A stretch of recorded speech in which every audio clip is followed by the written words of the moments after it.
Hello, fellow risk takers, and welcome to my worst investment ever. Stories of loss to keep you winning. In our community, we know that to win in investing, you must take risk, but to win big, you've got to reduce it. And I bet you're exposed to investment risk right now. To reduce it, go to myworstinvestmentever.com and download the risk reduction checklist I've made specifically for you, my podcast listeners, based on the lessons I've learned from all my guests. Fellow risk takers, this is your worst podcast host, Andrew Stotts from A Stotts Academy, and I'm here with featured guest Almasa Alunni. Almasa, are you ready to rock? Yes, I am. Hi, very nice to see you, Andrew. Yes. Thank you for having me at the show. It's great to see you, and we've already started our conversation before we turn on the recorder, and I've enjoyed it. So I look forward to your story. So why don't I introduce you to the audience? And so Almasa Alunni is a visionary global citizen, a mentor, and a seasoned consultant with a curious mind, acting as the pivotal trade union to align strategic alliances and cultures. She has a solid networking portfolio of high net worth individuals, key players, and decision makers built over 4 decades of professional experience in luxury lifestyle, mega yachts industry, communication, and media environment. Almasa is a multilingual elite PR advisor in brand strategy, where she can connect the dots both backward and forwards. She has a real talent for human cross-cultural gathering and great knowledge of the Middle East and North Africa region's social and economic environment. And ladies and gentlemen, she was appointed as the UAE Humanitarian Global Goodwill Ambassador in 2018. Almasa, take a minute and fill in further tidbits about your life. Thank you, Andrew, for that introduction. So as you mentioned, I'm now living in Dubai for 8 years. I am a French native, and I used to live in Cannes before coming to Dubai. I used to be within the money circle in Cannes. And as you mentioned, the mega yacht is a very, very jungle industry and a cutthroat industry. So I was very, very shrewd when I was in France. But moving to Dubai, I shift my mind in a different manner, because here we live in a complete, total, absolute security that completely change your mindset. What does it mean by total absolute security? Tell us more. Well, that's mean that you live in full trust and you are blinded by trust, which sometimes can be very difficult. And that here comes the episode of my worst investment. Okay, well, why don't we get into that? Now it's time to share your worst investment ever. And since no one ever goes into their worst investment thinking it will be, tell us a bit about the circumstances leading up to it, and then tell us your story. Absolutely. Well, first of all, what I've learned in life is to share, not be ashamed of sharing your failure, because you can really help people to benefit out of them. Churchill said that success comes by a succession of failures, and the more you fail, the more you learn. Okay, I came to Dubai and I met with a Filipino lady, Catholic like I do, and we were engaging in a very strong personal relationship, which was close to family, as celebrating most of the Christmas, Easter, and so on and so forth. And she was almost 70, and she was a very hard worker. She engaged in a new venture, and she was asking for assistance because she said that she even doesn't know how she's going to pay for what she was facing. And in a chivalry gesture, I said, "Don't worry, I'm here for you." And I put straight away, without asking, I gave her the equivalent of 2 years of my living, just by a bank transfer, without having any official credential whatsoever. And I told her, you can pay me back whenever you want at your own pace. I would consider even equity. I tried to help her, to develop the business. And what happened is that after a few months, nothing was coming. She was trying to bypass me on the people I introduced. And the worst is yet to come, is that when it comes to the money to give me back the money, she was promising some reimbursement that came partially half and at a very, very slow pace. So I took action and I was like, because I really did it out of my heart and soul, like I'm sure a lot of people can do when you see people in trouble. And what happened is that the story is very sour because I went to the police station and I found out she had 4 cases yet. Uh, and she is a pro-con artist who knows exactly how to scam people. And that was definitely the worst of the investment is not only the money I've lost, but it's the trust that has been dent and the friendship that has been abused. And I think this is the biggest loss you can have in an investment because money comes and goes, but friendship is something, I mean, if you lose a friend, you lose a treasure.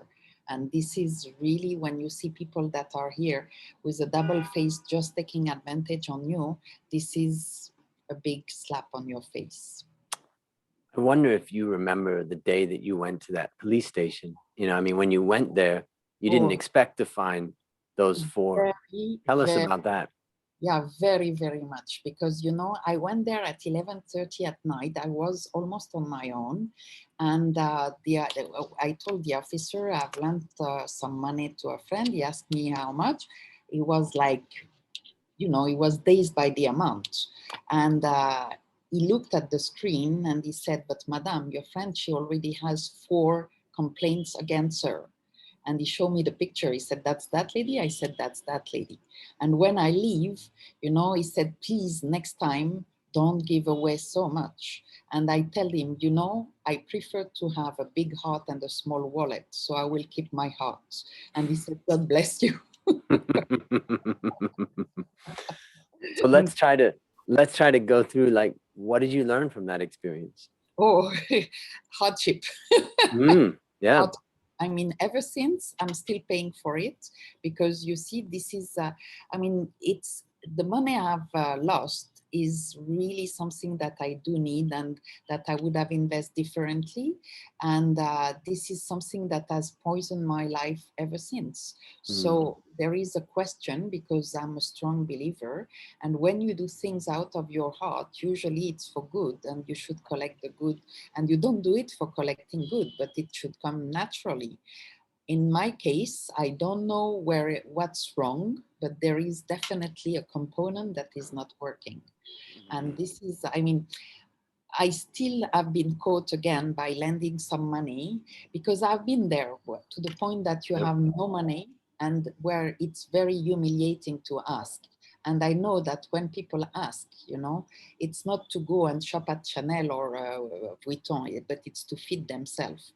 And I've been to that line. So I will be caught again and again and again because for me, whenever I have money come and goes. So I will always lend some money. And most of the time, there is the common phrase that said, always lend what you can afford to lose. As simple as that. As simple as that. Yeah, well, let me maybe share a few things of what I took away from it. I've been in similar situations, many people, and many times that I've given money and lent money and it didn't come back. And in particular, one was a pretty close friend of mine and I lent a lot of money and it just never came back and it never even was acknowledged. And that was hard. And it's difficult. I mean, there's shame that we do it. We don't want to, there's just so many different feelings involved with it that I was thinking about. And I want to talk about another. So I've been through similar, and it was a lot of money in my case also. So, but also I've been through the other way that I've handled it in the past is when people come to me to ask to borrow money, I say, I don't lend money, but I give money away in the form of a grant or a gift. And then I basically, that reframes it in my mind and in their mind. And then all of a sudden, how much money you're going to give away as a gift? You're not going to give away $50,000. You're going to give away, here's $100. So one lesson I take away from it is just to remind myself and the listeners out there, if you really want to get out of it, just say, look, I don't lend money, but I'm willing to give you a little bit. And of course, they'll be mad because they want 50,000 and you're going to give them 50.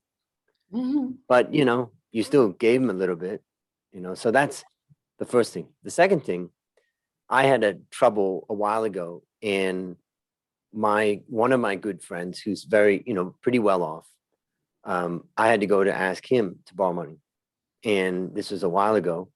And basically, I prepared a document and I prepared a contract. I set up the interest costs, the repayment schedule, and I sent him that. And he just said, I won't accept that and I won't sign that, but I will give you the money and you pay me back whenever you can. And, that was a while ago. And I've been, working on that and making sure that I get that back to him. But that's the type of lending that I received and I want to give to the people that are closest to me, but I can't do it with everybody. And so I really feel like there are times when our closest friends need help and I want to be there for that, but I can't be there for everybody. Of And course. so that's kind of, and the hardest part of your story is that some people are very good at getting into your heart. Exactly. And how, that's where the idea of saying, oh, I don't lend money, but I can give you some Exactly. is my shortcut in that case. Now in Thailand, one of the things I also have done, and so I'm thinking about, for the listeners out there, I'm thinking about different tools that we can come up with to resolve this. So someone did come and ask me for money, and I said, the only way I'll lend you money is if you have some sort of collateral in case you don't pay, meaning the deed to a piece of land, the deed to a car, or something like that. And then I hold that, and then as they pay, eventually they get it back. That's what every bank does. Of course. And so that's another strategy to say, well, you've got to give me something. Even a friend of mine gave me a little TV that was about this big, and it was from the 50s. And it was his prized possession. He said, I need to borrow, $200. And here you could sell this for $500, as an antique. And later that friend of mine did pass away, and I still keep his TV right there in my room as a memory of him. But anyways, those are some ideas about how the listeners can deal with this. Do you have anything else that you would add to that? No, I mean, I fully agree. And as you said, much better to give away and not expect the return, because then the universe comes back to you. Like your friend, he shows his full trust, and that's the best of answer, because that's exactly the reward you deserve by doing well and doing good, and then you collect the same from the other people. Yeah, the other thing that I thought about was that, life is not always a direct relationship. When you do good for someone, that doesn't necessarily mean that person's going to do good for you. But if you do good in life and you do good in the universe, that eventually comes back. So the good news is that you've got a lot of goodness coming back to you. I hope so. I'm still waiting for them, actually, because really, it's it has been accumulation of very, very, very tough times. Yep. COVID doesn't help, and I was also scammed online on the phone. Because with COVID, you have a lot of these people calling you, pretending they are the central bank, etc., and they cracked my bank account and emptied it, vacuumed it. So. Yeah, the universe has to realign the frequencies, because I think the messages are not coming the right way at the moment. Well, I think by raising the awareness and thinking about it, the other thing is, you've got to protect your assets, and I think that it's a world out there that would like to get their hands on it. And so it's a good lesson that, you've got to fight for, because I read a great book many years ago called Your Money or Your Life, and it's still sold on Amazon. I think it's a great book because it talks about when you think about buying, let's say, a TV, you say, okay, it's going to cost this much money. But he said, don't think about it that way. Because how did you get that money?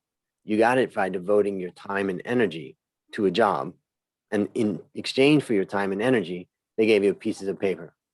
Now you go and trade those pieces of paper. But if we only see them as pieces of paper, we forget the fact that that was real energy that we put into getting those pieces of paper. And all of a sudden, when you think about, that TV is, 16 days worth of my energy. Huh. Do I really want to buy that?